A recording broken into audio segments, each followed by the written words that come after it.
here's another bipolar film, and this one is about eating vegan, zero caffeine, no alcohol, and why I decided to live like that with bipolar, and how they're kind of interconnected and related to one another. So going through an episode, going on olanzapine, which makes you extremely fat and makes you feel like the most unhealthy person you've ever been in your life. You've got no control about how much you're eating, and you don't really have any sensations really with flavour and taste. Everything's really dull and boring and kind of numb with olanzapine.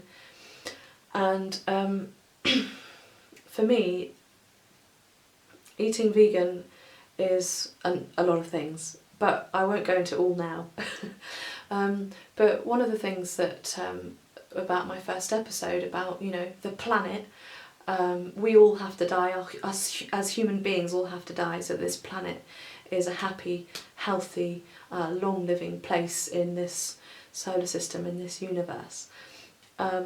And one of those things about, you know, veganism is that I am not killing animals just to put it inside my body for something to eat, you know. For me, that's a happy earth, a happy place, is not going off to go and kill something just so that I can eat it. For me, there's no point in that.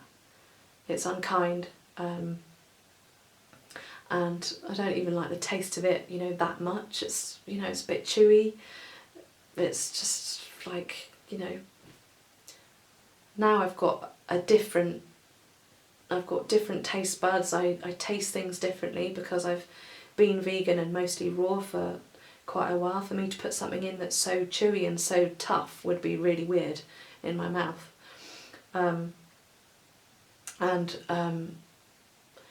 The other thing is that I noticed that when I did eat meat in the past, that it would feel really heavy inside me, and it was like this kind of lump almost, and I could tell that I wasn't digesting it very well, and that it would stay around for quite a long time in my system and in my guts. And I wanted to feel lively, I wanted to feel bright, I wanted to feel as well as I could. And I wanted to heal as quickly as I could. So for me, not eating meat was a part of that healing. I wanted to know that what I was eating was passing through me successfully, and that I was digesting well, and that, you know, it didn't give me headaches, it didn't make me feel heavy and slow and sluggish.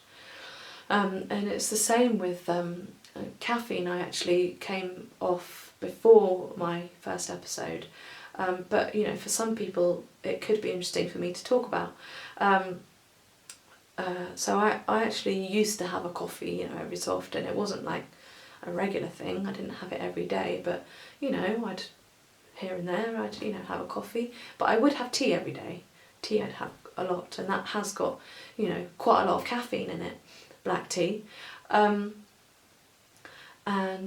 But one day someone made me a coffee. I was in the Caribbean, it was hot. They made it their own way, and they must have put an awful lot of coffee grains in the bottom of the cafetiere, and he gave me a cup, you know, a big cup, like 3/4 full, and I was a goner. Like, my heart rate was so fast. I was supposed to be giving a lesson on how to anchor. We were on sailing boats, and I could not concentrate, and I literally didn't know where I was. I was literally scared for my own well-being, because it was like I was on some kind of strange drug, and I didn't know what to do with myself. I was all over the place, and I think I just about managed to get to the end of that lesson that I was teaching, but it freaked me out, and I said to myself, because even by the evening I wasn't recovered, and I don't think I slept well that night, and I think it took me a couple of days to recover, but I said to myself, I'm never having coffee again. And from that day onwards, I have not had a whole cup of coffee. Sometimes near the beginning I used to try a little sip, just because I love the smell and I did like the taste. I wouldn't say I was addicted to it, but I just like a little bit. I don't even bother with that anymore, because I know that it's not good for me. And sometimes I have the odd decaf coffee just because my husband drinks it and it smells nice, and yeah, why not? It doesn't do anything bad, but I know that it has chemicals in it that aren't good for you. To get the caffeine out of it, you have to it's a chemical process that it goes through.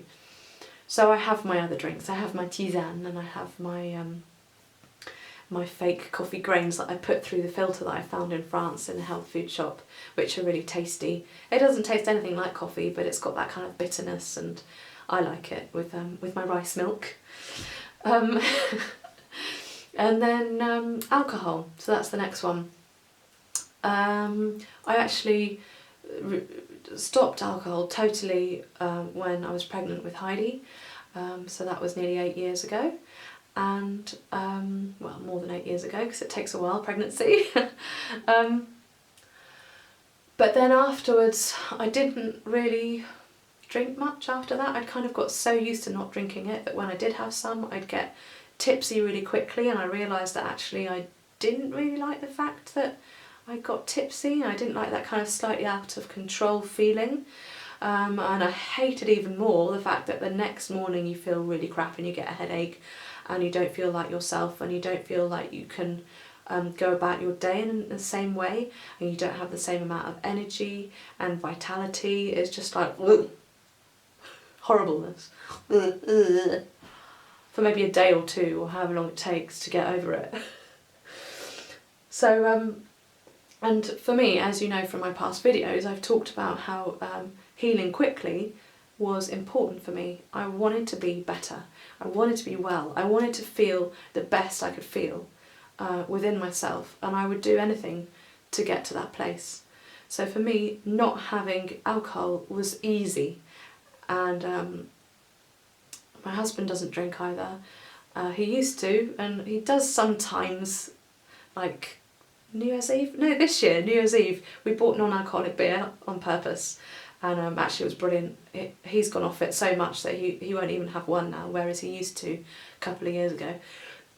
So we're both teetotal, and that's fabulous, you know. But even when it's around me, I don't want to drink it. I don't look at a glass of wine and think, oh, I really want to have a sip. I don't look at a beer and think, oh, I'd love to have you. It's not something that goes through my head. I want to feel good, and I want to feel like, yay, it's the morning, let's get up, let's have a great day, you know, I've got energy and I can do stuff. I don't have to get over this alcohol that's in my system. To me, I put it in me and it feels like poison. And when I smell it on other people, it smells like poison. And when I see people drinking it, I'm like, why? Why are you doing that? What's the reason? I just don't get it anymore. I'm so far away from it because it's been, 8-9 years, that it's just not a part of my life. And I feel for the people that are addicted to alcohol, or feel that it's normal for them to have one a day or more than that a day. And there's so many people out there that do that, come home from work, have a glass of wine with their dinner or whatever, that's the norm. And you get used to that flavour and having it, and maybe, you feel a bit more relaxed or whatever. But hey, why don't you meditate instead? Or, you know, do something, go to a yoga class, or do Pilates, or try paragliding, or go for a walk. Something free, you know, it doesn't have to cost money to make you feel good. But everyone needs to find something that makes them feel good, where you don't need to drink alcohol, you don't have to take in caffeine, you don't need to kill animals to be healthy. I mean, look at me, I'm a bit tired tonight because it's late now, but I look pretty vibrant, don't I? And I'm a raw vegan. I don't take supplements. Maybe I should, for quite low on iron, but I've still got energy. I'm still doing so much in my life. It's just not necessary. Anyway, that's my rant.